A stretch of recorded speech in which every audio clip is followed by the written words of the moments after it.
Assalamualaikum warahmatullahi wabarakatuh. Di sini saya akan menjelaskan tentang kurva IS dan kurva LM, kebijakan moneter dan kebijakan fiskal ekspansioner. Nah, sebelum saya menjelaskan tentang kurvanya, saya akan menjelaskan dulu tentang pengertian dari kebijakan moneter dan kebijakan fiskal. Yang pertama, saya akan menjelaskan tentang pengertian kebijakan moneter.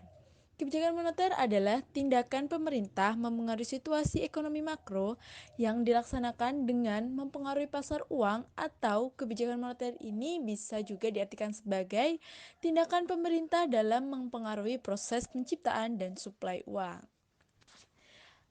Lalu, apa sih kebijakan fiskal itu? Nah, pengertian dari kebijakan fiskal ini adalah kebijakan pemerintah mempengaruhi keadaan ekonomi makro melalui serangkaian tindakan yang mempengaruhi pasar barang. Kebijakan fiskal umumnya dijalankan melalui kebijakan anggaran pemerintah atau APBN. Selanjutnya, APBN ini akan mempengaruhi perekonomian makro.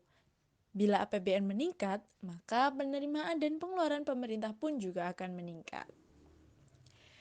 Nah, berdasarkan gambar yang dimisalkan pemerintah menambahkan suplai uang sesuai dengan pertimbangan kebutuhan ekonomi dan politik, maka kurva LM akan bergeser ke kanan.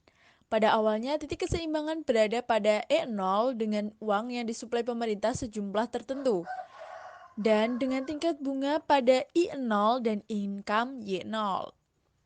Pemerintah kemudian menaikkan suplai uang sehingga kurva LM0 bergeser ke kanan menjadi LM1, sehingga tingkat bunga turun menjadi I1.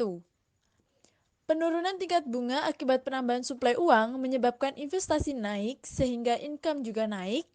Kenaikan investasi juga menaikkan AD, dan kenaikan AD ini berarti kenaikan income dan outputnya.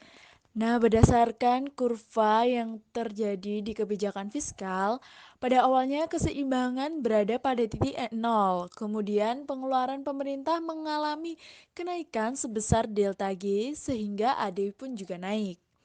Kenaikan AD menyebabkan kurva IS bergeser ke kanan, yang mengakibatkan income atau output naik dari Y0 ke Y1. Kenaikan income menyebabkan permintaan terhadap uang naik, sehingga untuk kembali ke titik keseimbangan, maka bunga juga ikut naik ke I1, sehingga tercapai keseimbangan pada titik E1. Apabila tingkat bunga tetap pada I0, maka income harusnya naik menjadi Y2 dengan keseimbangan E2 sesuai dengan besarnya multiplier kali delta G kuadrat.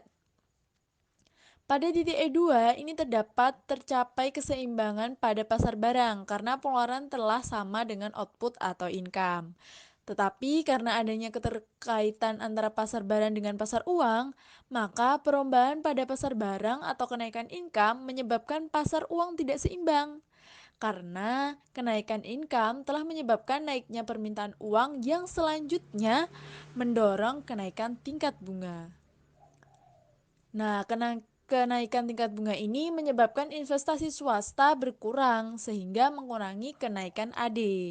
Nah, disinilah keterkaitan antara pasar barang dan pasar uang terjadi.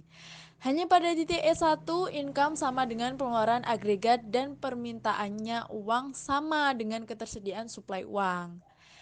Titik E1 adalah titik di mana pasar barang dan pasar uang dalam keadaan seimbang.